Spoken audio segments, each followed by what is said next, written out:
Are you ready? Ready. All right, let's go. Kevin here, top 1 financial advisor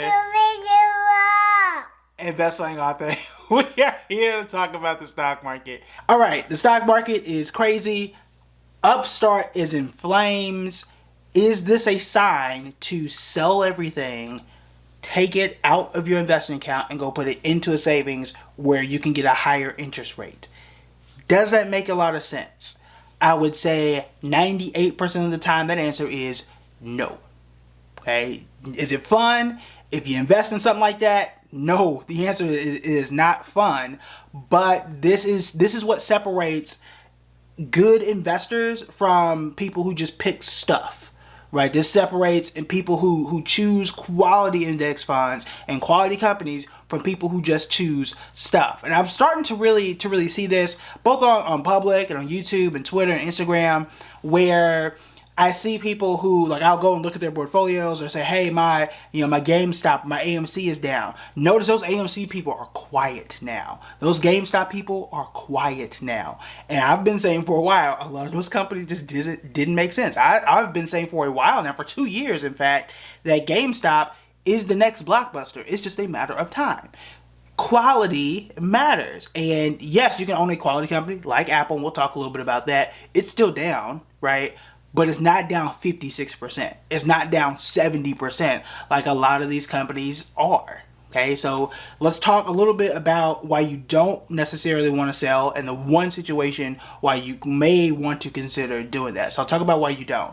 Number one, we talk about this all the time, but long-term investing is extremely important, and this is the cost of doing business.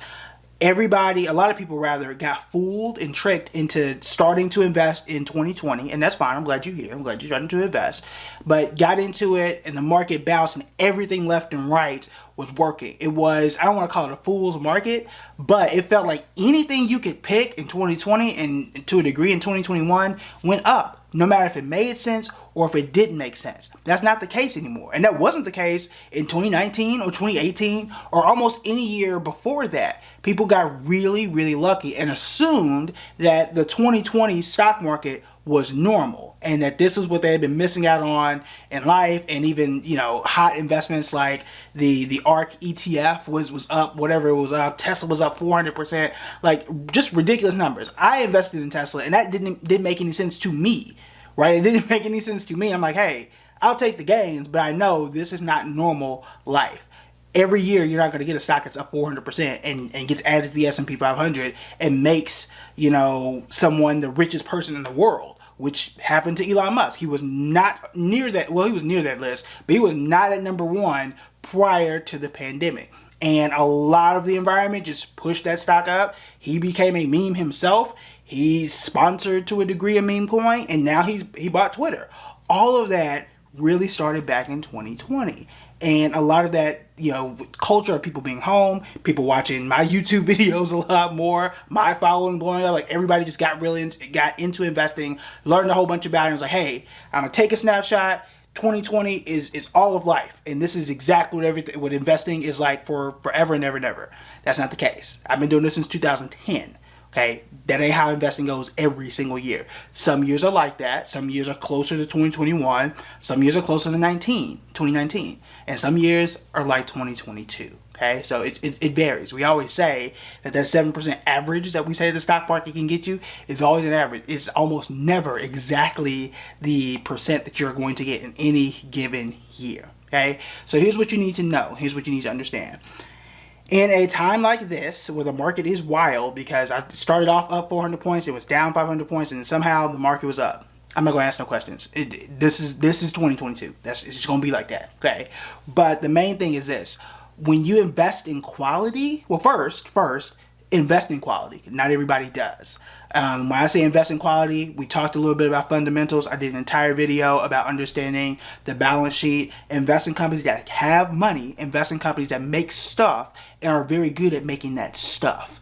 One of the best examples right now is Apple. Apple is down, but their sales are up. They make things. You know that people use these things, and that is at least consistent. If it's not growing exponentially, at least it's consistent, right? A lot of these fintech companies like Upstart, not working right now. SoFi, terrible right now. Do I like SoFi as a company? Yes. A stock? No. Right? That's not the space that you want to be right now. So if you got that kind of stuff, SoFi, Upstart, Affirm, hey, you might want to let those go unless you believe that that's going to set you up in the next 5 or 6 years. Okay, that's the time frame you want to look at. And if you're looking at something for the next 5 or 6 years, you definitely don't want to sell now. If you believe in it, you want to keep buying and holding for a long term. I don't believe in those companies right now, but if you do, that's the strategy that you want to take. And the reason why I say that is this. Apple's a company I believe in. This is not the only one, but it's just the best, most crystallized example. Back in 2008, which was the worst crash in most of our lifetimes, the worst one since the 1930s, since the Great Depression, that was bad. Some of y'all was around, some of y'all was not. It was real bad. And in fact, at that point in time, Apple was down 56% that year. And in that year, when just like you are now, right, a lot of us, panicked, you see red, you want to sell, you just want to get out of this and go to a savings account. If you had put in $1,000 in the worst time in something like Apple in 2008, right, 14 years ago, and you left it alone, $1,000 one time, you would actually have $26,000 today, even with today's dip. Even with, the dips we've had since then, even with the pandemic, you have $26,000 today. $1,000 one time in the worst market. Everybody says buy low, right? Everybody says buy for a discount. And that's not always the best phrase in the world because it keep going low, right? But this is the point. If you have something that is quality, you hold on to it.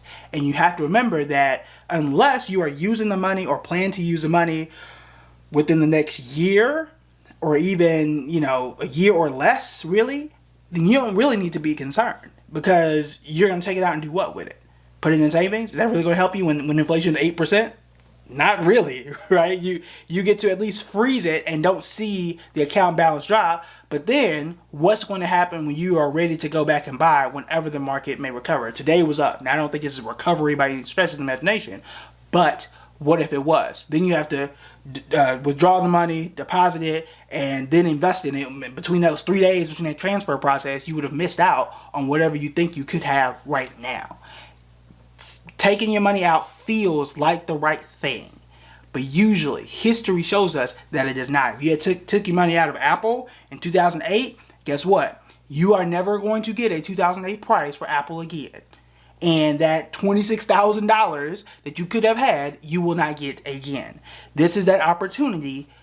This could be the opportunity in 2022. And I will remind you, when the stock market was down 30% or so in 2020, a lot of people felt the exact same way. And the market recovered faster than even I expected. I said that if this is a recession, and it was, and if the market is going to crash, which it did, that the average time for recovery is 18 months.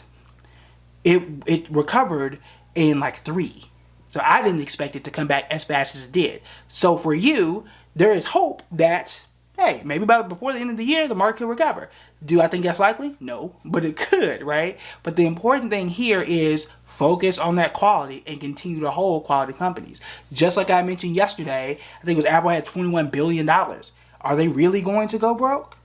Is Apple really struggling? No, the market's overreacting. So I'm gonna do what the wealthy are doing right now, like the Warren Buffetts of the world, where they're going out and buying. Take some of your cues from those figures. A lot of wealthy people are buying. We did an entire study. We talked about a study that was published in CNBC where they said, hey, wealthy people are buying these particular stocks. Maybe I want to look in those spaces. Maybe I want to buy. At no point did they say wealthy people are selling everything and running for the hills. That ain't how it works, right? When you sell when stuff is low and things are on a quote-unquote discount, that didn't help you. All it does is lock in your loss, and you have to guess when to get back in. You have to guess what to get into and hope that you get in at the right time and time things correctly. You are going to lose because you have 3 factors against you every single time when you could already be in the right spot today, right? And all you have to do is just wait for the right time and wait for the right price to arise in time. Okay, this is how investing really works. 2020 was a game. I would love to go back to that in terms of the market return, not necessarily the pandemic, because that wasn't fun. But this is how it works, and this is that patient time. There's a quote, I think it's by Warren Buffett. I don't want to quote him exactly if it's not him, but essentially the stock market transfers money from the inpatient to the patient. The patient people are going to be the ones who set themselves up for profits next year and the year after. If you sell and you run for the hills, or you're investing, I'm sorry, but if you're investing in trash, you're probably hurting the most right now, unfortunately. Most of us, right, who are investing in companies that make sense, companies that have been in the right spaces, we're down. I'm not saying I'm rolling in dough here, right, or that I'm perfect by any stretch of the imagination. But most of us who have quality companies, like, Apple's down, Microsoft's down.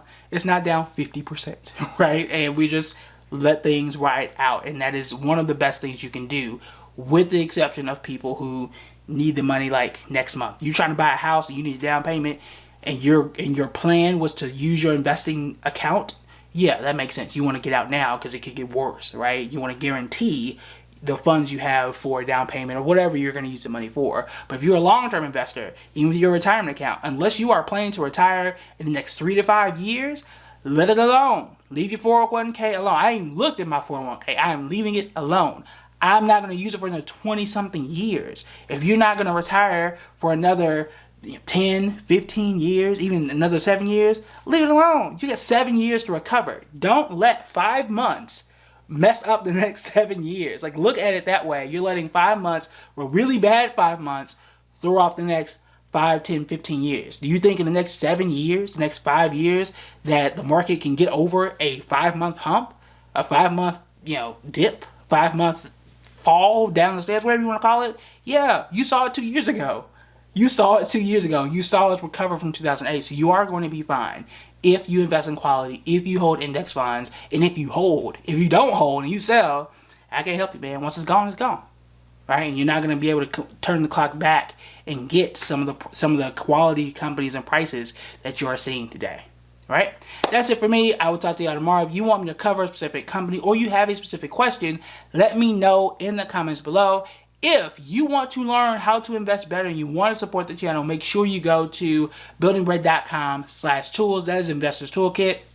One of the other things that I talked about in yesterday's video too is how you can actually make money when the market is going down. So, a firm might actually be making me money as it's going down 56%. That might help me, right? Or Upstart, rather. Upstart was down. They were both down today by double digits. I can get paid from both. Okay, so that's a more advanced technique using options. I do teach that in the bonus section of the course, but I show you how to understand the stock market, how to relax and organize your finances to set you up for the future. All right, that's it for me. I'll talk to you later. Bye.